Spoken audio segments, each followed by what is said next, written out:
gimana itu semua. Gitu. Oke. Sekali lagi nih Pak Jul, di era Prabowo Gibran, Kepres pemindahan ibu kota ke IKN akan keluar atau tidak? Dalam intuisi seorang Dr. Zulkifli Eko May. Kalau waras tidak keluar. Kalau waras, Kepres IKN tidak akan keluar. Kalimat singkat itu langsung menampar arah politik nasional. Di tengah proyek IKN yang terus dipaksakan, muncul pertanyaan besar. Ini benar demi rakyat atau cuma ambisi yang belum selesai? Saat ekonomi rakyat masih berat, justru proyek raksasa terus dikebut. Kritik dianggap gangguan, padahal publik hanya ingin jawaban. Siapa sebenarnya yang paling diuntungkan? Jika tetap dipaksakan, publik akan membaca sendiri. Ini soal kepentingan bangsa atau sekedar gengsi kekuasaan? Jadi masalah kelainan jiwanya itu, udah nggak perlu saya tutupi lah ada kelainan. Malah kelainan kepribadian, kelainan kejiwaan, biarin aja. Saya sebagai dokter saya melihat itu gejala itu ada.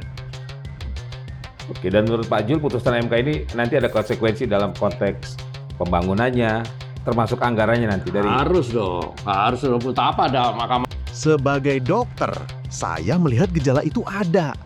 Pernyataan ini langsung meledak. Kritik terhadap proyek IKN kini bukan lagi soal anggaran atau lokasi, tapi sudah menyerempet cara berpikir kekuasaan yang dinilai makin jauh dari logika publik. Saat rakyat diminta realistis menghadapi hidup yang makin sulit, elit justru sibuk membangun simbol ambisi. Kritik dibalas pencitraan, keraguan dianggap serangan, dan keputusan besar berjalan seolah tanpa rem. Publik kini bertanya, ini visi kenegaraan atau sekedar obsesi kekuasaan yang dipaksakan jadi warisan? Sementara situs-situs bangsa kita ada di Jakarta semua. Di sana ada apa? Ada situs apa? Nggak ada. Itu yang saya khawatir. Ini kepentingan orang lain ini, kepentingan negara lain. Saya melihatnya begitu. Kepentingan negara lain? Iya, karena kita sudah dikuasai. Setelah Undang-Undang Dasar kita diganti, itu semuanya serba liberal. Ini kepentingan negara lain. Kalimat itu langsung memantik kecurigaan publik. Di saat rakyat masih bertanya manfaat nyata IKN, proyek raksasa ini justru terus melaju di tengah polemik tanah, anggaran, dan arah kebijakan yang dianggap makin tidak masuk akal. Nasionalisme dijual di podium, tapi keputusan strategis justru dinilai makin menguntungkan para pemodal dan elit berkepentingan. Rakyat diminta percaya, sementara transparansi terus dipertanyakan. Pertanyaannya sederhana, IKN ini benar untuk masa depan Indonesia? Atau ada agenda besar yang sengaja dibungkus atas nama pembangunan? Menurut Pak Jul?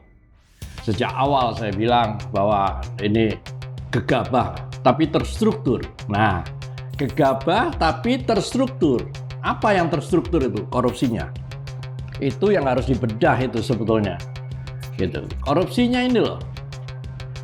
Kan banyak hal ini yang saya terus terang selama ini tidak ada yang peduli dengan korupsi yang terjadi di IKN itu. Faktanya nyata kok. Dan gegabah tapi terstruktur. Yang terstruktur itu korupsinya.